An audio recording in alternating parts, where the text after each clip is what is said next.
Well, it's been a while since we've covered Enterprise. We found ways to dodge it until now, but I suppose it was inevitable that we would have to do another Enterprise episode at some point. In Season 1, no less. I suppose if we're going to the Lion's Den, we should expect to be covered in steak sauce first. Alright, let's not jump to conclusions. What's this eating scene about this time? What makes you think we're suffering from a lack of sexual activity? Well, 14 seconds in and my optimism has been dashed like an egg tossed off the side of the Grand Canyon. Enterprise handles sexuality with a maturity that a 13-year-old boy would find shameful. If this is what they're putting in the teaser, God only knows what we're going to find once we get into the episode proper. It's especially surprising that it's T'Pol that raises the issue, given that it's been established how private Vulcans are on the concept of sex, especially discussing it with outsiders. Well, you can bet one thing, that T'Pol, a notoriously private and uptight Vulcan, will not bring up the pawn far. Definitely not. On Vulcan, we mate only once every 7 years. Now I remember why we stay away from Enterprise as long as we can. The purpose of this idiocy is to set up the fact that we're going to be heading to Risa. Now, this could have simply been pointed out by saying that the crew is really in need of some shore leave. But why do that when we can snicker because they're talking about dirty, dirty sex with like boobs and stuff? Perhaps things will look better once we get to the episode itself. Somewhere a grandmother is asking, "What happened to my curtains?" Rule number 1, you've got to be seen to get noticed. B&B. There's nothing quite like working hard to create a character and then destroying them utterly. They have crafted Tucker in such a way to make him more stupid with every episode, and since we're near the end of Season 1, they've reached a point where the only way they can further emphasize that point is with his wardrobe. I am honestly surprised he doesn't have the shirt on backwards, too. Since Trip will cause every woman within a 1-mile radius of him to instantly go blind, Archer's going to spend some time catching up on his work. Be a good chance to get some work done. We're going to a planet with over 200 registered Nubian masseuses. What's a Nubian? Shut the fuck up! This discussion of Archer and Trip's sexual escapades is thankfully interrupted by a call from Admiral Forrest. The Enterprise is being sent to pick up a Vulcan ambassador to deliver to a Vulcan ship because she needs to be extracted quickly. Any idea what the emergency is? Well, this may come as a shock to you, John, but the Vulcans aren't talking. Imagine that. Yeah, it's almost as if giving away their military secrets to their greatest enemy has made them not trust you with military secrets. Can't see the connection myself. Must be one of those enigmatic Vulcan things. Speaking of which, Hoshi is giving up her quarters to the VIP, and all she'd like is to maybe have a chance to meet this important person, which might just be allowed to happen, if the ambassador's feeling like slumming it and all of that.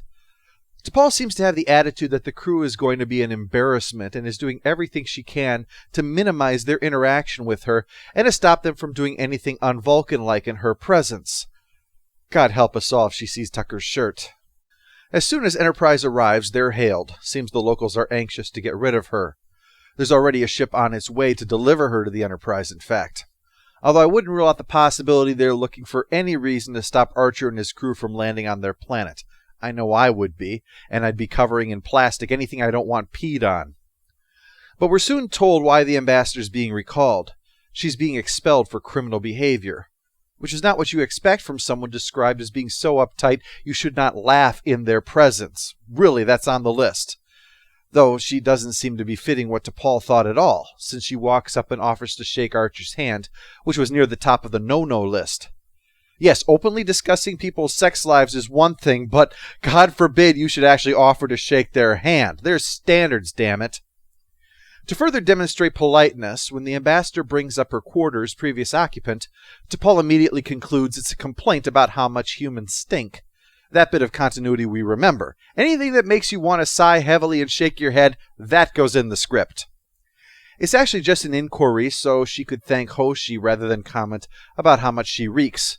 Although given the way Vulcans have been written lately, it wouldn't surprise me if it was just to insult her in person. Things take a turn for the icy when T'Pol brings up the accusation of criminal behavior, and the ambassador says she has no defense for what she did, bringing the dinner to an abrupt conclusion. To further continue the sense of discomfort, T'Pol escorts the ambassador back to her quarters, where the ambassador makes note of the emotion that T'Pol is clearly suppressing, finally recognizing it as disappointment. But Archer is still curious about what the hell that was all about. I don't pretend to understand Vulcans. I'm too busy pretending I understand how to be a captain. What T'Pol finally spills is that she had traveled to see the ambassador when she was young, and it inspired T'Pol to pursue this direction in her life, and ultimately leading to her being on this ship. Well, no wonder T'Pol's mad at her. Before we can explore this, a Mazarite, that's the people that the ambassador committed a crime against, a Mazarite ship appears wanting the ambassador back. She's needed for further questioning before she's released. Yes, released, and definitely not imprisoned, tortured, or killed. Definitely not. Archer says he'll need to ask Starfleet before even he does something this boneheaded, so the Mazarite ship jams them and starts firing on them. So Archer orders torpedoes fired back, but they can't breach the shield. Luckily, we installed those phase cannons.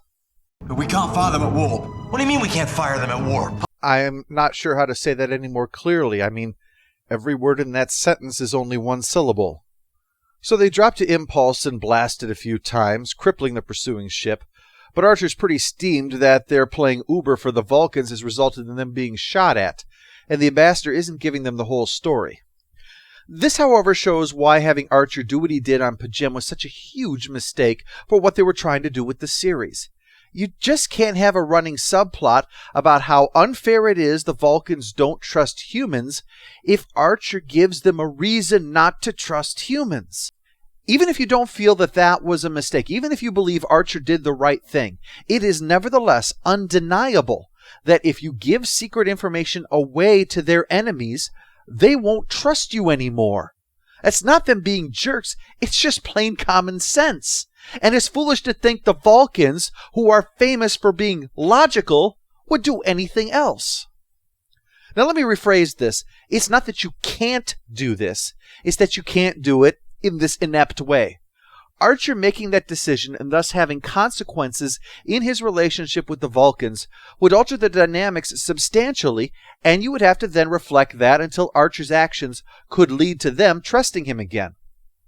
Archer taking action that would in some way work to heal those wounds. That is not a bad subplot.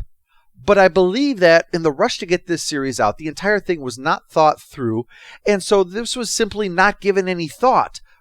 Where they were going with things, what they were doing with anything. Stuff just happens. That seems to be the attitude. Not seeing how they fit together, which is a major problem with the execution of this show. Anyway, Archer has decided that if they won't give him a reason to endanger the Enterprise, that he'll just bring the ambassador back to where they picked her up and leave her there. She's shocked by this, so later on T'Pol meets with her to explain Archer's resentment of Vulcans and that things like this don't help. She also says that the Vulcans have to earn humanity's trust, which, as I've belabored, is exactly the reverse. The Vulcans have more reason to distrust Archer than Archer has to mistrust the Vulcans.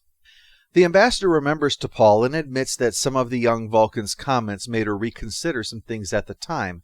So she is reconsidering them now and fills T'Pol in on some of what's happening. Not everything, but she does say that she is indeed innocent and that the charges were fabricated to cover up for her real mission. She can't reveal that, of course. Archer remains unconvinced, so T'Pol finally pleads that for her sake he reconsider. And he does. And I'm sure you won't regret it. Well, just a smidge of regret. A little smidge. Reed would like to fight, of course, but Archer doesn't like the odds, so he decides to push the engines to warp 4.8, then 4.9, but the bad guys are not only keeping up, they're catching up. With 2 hours until they reach the Vulcan ship, the ambassador figures maybe she should finally tell Archer what's going on. The Mazarite government has been infiltrated by a criminal element, so those who are suffering from their corruption have asked the Vulcans to help expose this so that they can begin reforms. If you're keeping score, it's been 10 episodes since Dear Doctor, where we patted ourselves on the back for following the Prime Directive, even if it didn't exist yet. This would be the same Prime Directive which tells you that you shouldn't become involved in the internal affairs of other worlds, with special discussion on, and in fact the clinching argument being, the point about two different factions being in conflict with each other. So I hope we've learned a valuable lesson here. Getting involved to save lives is absolutely wrong. Getting involved in political squabbles? Perfectly fine. She says that under the circumstances, they should drop out of warp and turn her over. It's the only logical thing, but Archer refuses. We don't always take the most logical course of action. On this ship especially. And incidentally, isn't it logical to assume that criminals who would be willing to murder a Vulcan ambassador wouldn't be above destroying a helpless Starfleet vessel? Well, they're not doing that, so it doesn't matter. Instead, they're putting their foot on the gas to try to stay out of weapons range. To do that, they'll have to hit Warp 5, which you might say, that doesn't sound like a problem. We've spent all season listening to them go on about their Warp 5 engine. Well, funny story. Seems that's completely theoretical. They haven't actually tried it before. No, really, they never once tested to see if their Warp 5 engine could go Warp 5. And why would they? We don't always take the most logical course of action. For the same reason we don't finish installing our weapons until we're in a life or death crisis, we don't test to see how well the engine actually holds up until we're in a life or death crisis. Because to do these things at any other time would imply we actually know what we're fucking doing out here. They managed to hit Warp 5, though, but so did the bad guys, so the ambassador provides access to the diplomatic frequency, which should be outside of the jamming range, to tell the Vulcan ship to haul ass and get here before they're all blown up. To help cover for that, Reed reflects the jamming signal back at the other ships so that they don't know what's coming. What they hope is coming, anyway. There's no way to know for sure whether or not they're going to make it. But between now and then, the Enterprise is knocked out of warp, outnumbered 3-1 and heavily damaged. The only way out of this is going to depend upon Archer's wits. They're so boned. The name of the game is stall, so the first thing Archer does is draw things out when he's talking on the view screen, including claiming that the shuttle pod bay is damaged so they can't deliver the ambassador over.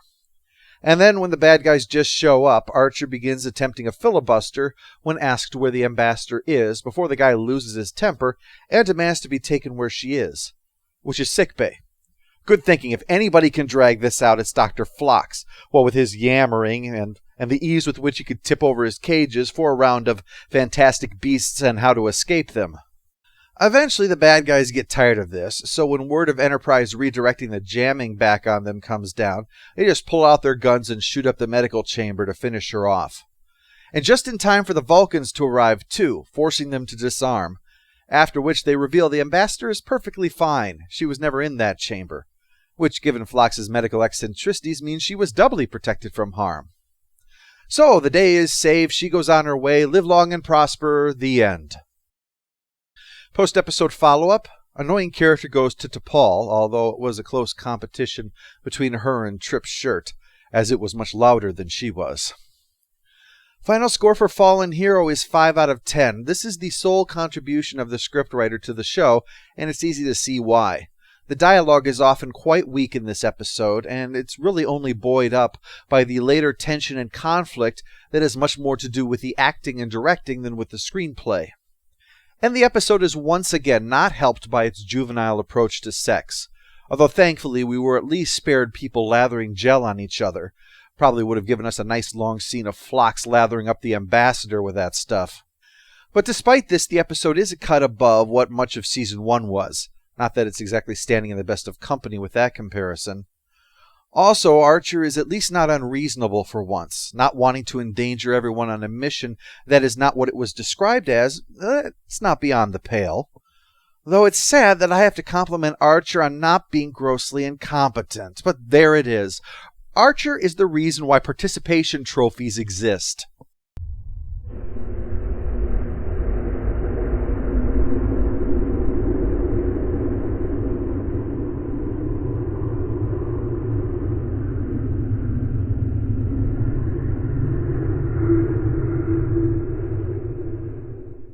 All hail the Overlord! All hail the Overlord!